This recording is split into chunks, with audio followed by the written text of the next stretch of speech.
In the brutal arithmetic of the Second World War, loss was a certainty. For the Soviet Union, caught in the meat grinder of the Eastern Front, loss was absolute. Entire villages were wiped from the map. Entire generations of young men vanished into the snow and mud, becoming ghosts at the dinner tables of millions of families. It was not uncommon for a mother to lose one son. It was a tragedy to lose two. To lose 3 or 4 was a wound from which a family and a nation might never recover. Against this backdrop of unimaginable grief, some stories sound less like history and more like impossible fables. They are statistical anomalies, mathematical miracles that defy the cold, hard logic of war. This is one of those stories. It's the story of a quiet mother from a small Ukrainian village named Evdokia Danilovna Lysenko. Like millions of other mothers, she watched as the war claimed her children one by one, but she sent not 1, not 2, but 10 sons to the front lines. 10 sons, swallowed by the greatest conflict in human history, and in the long, silent years that followed, she did what all mothers do. She waited. What happened next is what makes this story a legend, because in a war that claimed over 27 million Soviet lives, Evdokia Lysenko's 10 sons all came home. How? In the crucible of the Eastern Front, where life was measured in minutes and survival was a lottery, did 10 brothers from a single family defy the odds? This isn't just a story of luck. It's a story of incredible resilience, improbable encounters, and the unbreakable bond of a family that refused to be erased. Our story begins not in the trenches, but in a place that felt a world away from them. The village of Brovakhy, nestled in the black earth of central Ukraine. Here, life was dictated by the rhythm of the seasons. The scent of sunflowers in the summer, the bite of the wind across the frozen fields in winter. Here, the Lysenko family was a world unto itself. The father, Ivan, a veteran of the Great War, had seen enough of battle to fill his sons not with tales of glory, but with practical lessons of survival. How to read the wind, how to know which streams were safe, how to endure when all you had was yourself. And at the heart of this world of 10 growing boys was their mother, Evdokia. She was their silent, unshakable center. She nurtured in them a quiet strength and a deep-seated sense of duty, not to an empire or an ideology, but to one another. They were ordinary men, destined for ordinary lives. Feodosy, the eldest at 30, was a driver. Stepan worked the tractors that tilled the collective farms. Pavel was a shepherd, Vasilia a construction worker, and the youngest, Alexander, was just a boy of 14, his face smudged with soot, learning the ancient trade of the blacksmith in the village forge. They were a complete set, 10 brothers, a family, a unit, an unbreakable chain. And then, in the summer of 1941, the world broke. Operation Barbarossa. The war had come for them. The call to serve was not a single, dramatic event. It was a slow, painful tearing apart of the family fabric. One by one, they left. The first handshake at the gate, a gruff hug, words of reassurance spoken through tight throats, then the second, the third, until the sprawling Lysenko yard began to feel unnervingly empty. The brothers were not kept together as some sort of propaganda unit. They were scattered across the vast, chaotic expanse of the front, assigned to different armies, fighting in different battles.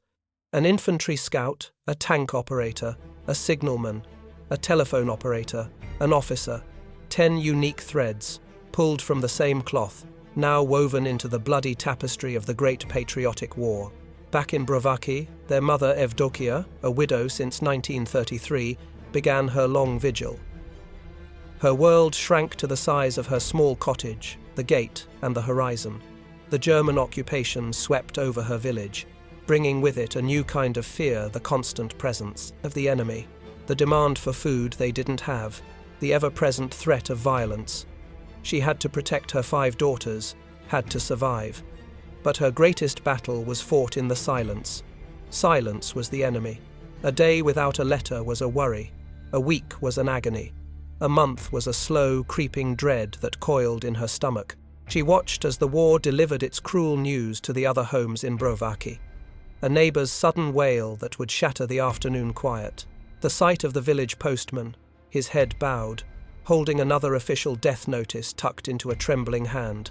With every piece of bad news for another family, she had to fight to keep her own hope alive, a small candle flickering against a hurricane of grief. For years, she received almost no news at all. 10 sons, scattered to the winds of war, and a mother left with nothing but a hope that grew thinner and more fragile with each passing day. Let's follow them into that storm, into their 10 separate hells. Mikhail, the infantry scout. His war was one of shadows and sudden, brutal violence. He fought in the Korsun pocket, a monstrous cauldron of death where entire divisions were encircled and annihilated. For his audacity in setting fire to an enemy headquarters, he was commended. But war gives with one hand and takes with the other. Near Kanev, his unit was surrounded, overwhelmed. Mikhail was captured. For most Soviet soldiers, capture, especially in the early years, meant a death sentence by starvation or execution. But Mikhail carried the family's resilience. He escaped, a ghost slipping through the cracks of the German lines, and returned to his own side. After months in a hospital, he was deemed fit enough to fight again. He was sent back to the front in 1944, rejoining the great Soviet push westward. He fought through his native Ukraine, then Moldova, then Hungary, and it was there, in a cold, greasy trench near the Romanian city of Iasi, that the statistical impossibility of the Lysenko family first revealed itself. His brother, Feodosy, was also a scout. He was leading his own team on a reconnaissance mission. The air was thick with the stench of cordite and damp earth. He was exhausted, hungry, moving on pure instinct. He later recalled the moment that defied all logic. I was heading out on reconnaissance, carrying grenades, machine gun discs. Exhausted and hungry, I glanced over and saw my brother Mikhail in a trench. "Mikhail, is that you?" I called out. "Yes, it's me," he replied. "Are you alive?" I asked. "Alive," he answered. I rushed to his trench and embraced him. It was a desperate affirmation that the other was real, solid flesh and bone. The exhaustion vanished instantly. We couldn't stop talking, and we were both in tears. In a war of millions, on a front line stretching for thousands of miles, amidst the chaos of battle, 2 brothers find each other in a random trench, a 1 in a billion chance, a moment of impossible grace. Mikhail's war would end not long after, near the Hungarian city of Miskolc. A severe chest wound sent him to a hospital in Yerevan, where he would hear the news of final victory. He would return home a decorated war invalid, bearing the Order of Glory. His brother Feodosy's luck would run out near Budapest. While on a mission, his team stumbled into a German minefield. The explosion was a flash of white, a scream of metal. It cost him his leg. Another Lysenko son grievously wounded, but alive.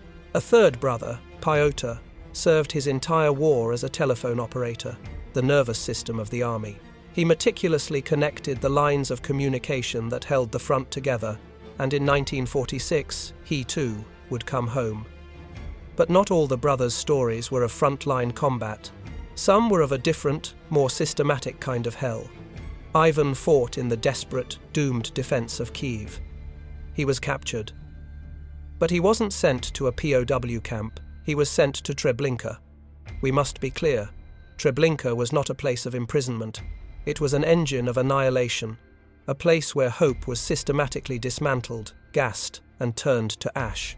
To be sent there was a death sentence. Yet, somehow, Ivan Lysenko did what few in human history ever did. He escaped from a death camp. The records don't tell us how. We can only imagine the sliver of an opportunity, the unimaginable courage, and the sheer, blinding miracle of luck it must have taken to claw his way out of the very heart of the Holocaust. His incredible journey ended in Romania, where his bravery earned him the medal for courage.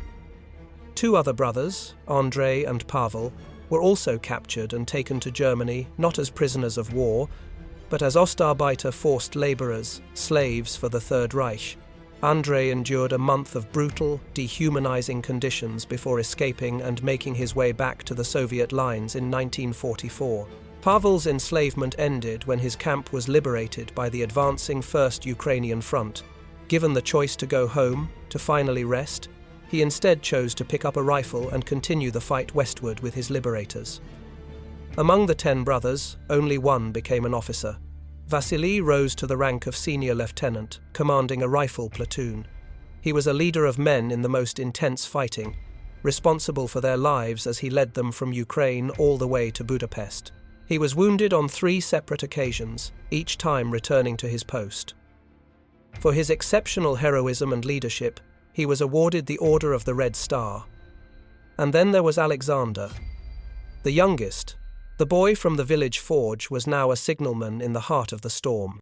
His job was to keep communication lines open, often crawling on his belly under a hail of machine gun fire to repair a single, vital, severed cable. His long war culminated in the final, apocalyptic battle for Berlin, the death rattle of the Third Reich. And it was there, amidst a lunar landscape of shattered marble and twisted steel, that Alexander Lysenko gave his family its most symbolic victory. Armed with a piece of charcoal or chalk, he found a space on the fire and shell-scarred walls of the Reichstag and inscribed his family's name. It was more than graffiti. It was a message sent back through time and space to a small village in Ukraine. It was a declaration from the heart of the fallen beast. We survived. We are here. His niece later recalled. All the brothers took great pride in that accomplishment. Not every brother's story was one of prolonged campaigns. Nikolai arrived at the front at age 20.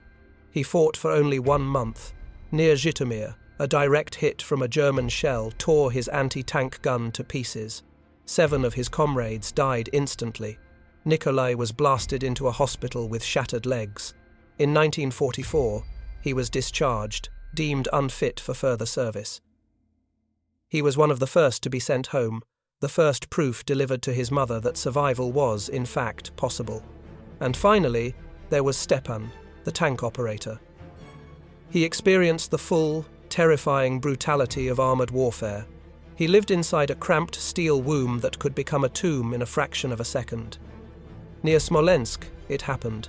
A German shell struck their tank with a deafening, metallic scream. The impact threw him violently against the breach, and then came the sudden, searing heat, the smell of burning fuel. He was dragged from the burning wreck with serious burns.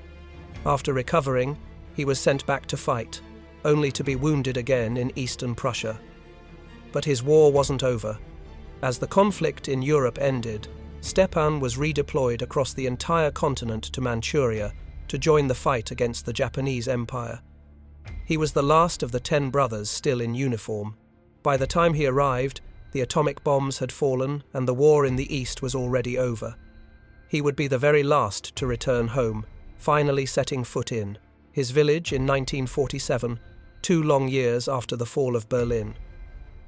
And what of Evdokia? While her sons fought their 10 separate wars, she fought her own. A war against despair, against the silence, against the creeping dread that she was the last matriarch of a family of ghosts. The first miracle was Nikolai's return in 1944. The sight of her son, alive, even on wounded legs, was a jolt of pure, agonizing hope.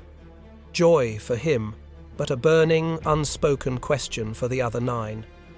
Then, the war ended, and slowly, impossibly, like a river flowing backwards, they began to return. One from a hospital in Yerevan, another from a camp in Germany, a third, demobilized from his unit in Romania. Each arrival was a miracle in installments. Each knock on the door was a potential heartbreak or a moment of resurrection. The family's great-granddaughter recounts the poignant, almost unbelievable story of the last brother's return, long after the rest had been accounted for. Pavel was the last to return. He knocked on the window while Grandma's house was filled with military lodgers. She was weary. Her heart had been stretched to its limit. She waved him away, thinking there was no room for another soldier. But then she looked again. She leaned closer to the glass, her eyes narrowing, trying to trace a familiar line in the jaw of this exhausted, war-torn stranger. And then came the shattering recognition. She burst into tears. Imagine that moment, the release of 7 years of compressed fear and hope, erupting in a flood of tears. The brothers themselves were worn, tired, and in some cases, unrecognizable to each other. They were not the same boys who had left the fields of Brovakhy. They carried the silence of the front in their eyes. But they were home. All 10 of them, 5 with severe, life-altering disabilities, all bearing the deep, invisible scars of their ordeal. But they were alive. The long silence in Brovakhy was finally broken by the sounds of life. Weddings followed. Laughter and tears filled the family home. Evdokia Danilovna, the mother who waited, became the matriarch of a dynasty.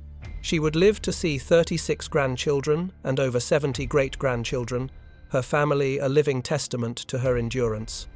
Her incredible story spread. In 1946, she was summoned to Kiev. Her granddaughter remembers the image of this simple village woman in the Grand Hall. She received the Golden Star of the heroine mother. She was so overwhelmed that she could barely speak. She simply cried and wiped her tears with her village scarf. Evdokia passed away in 1967, but in 1984, her legacy was cast in bronze. A statue was erected in her honor in Brovakhy. At the unveiling ceremony stood her sons, 9 aging men, veterans of a cataclysm, their faces etched with the memories of war, gathered to honor the woman whose quiet hope had been the anchor for them all. The only one missing was Vasily, the officer, who had passed away before he could see this final tribute. It was the last, poignant chapter of a story that should never have been possible. A testament to the fact that even in the darkest, most brutal chapter of human history, miracles, however improbable, can happen.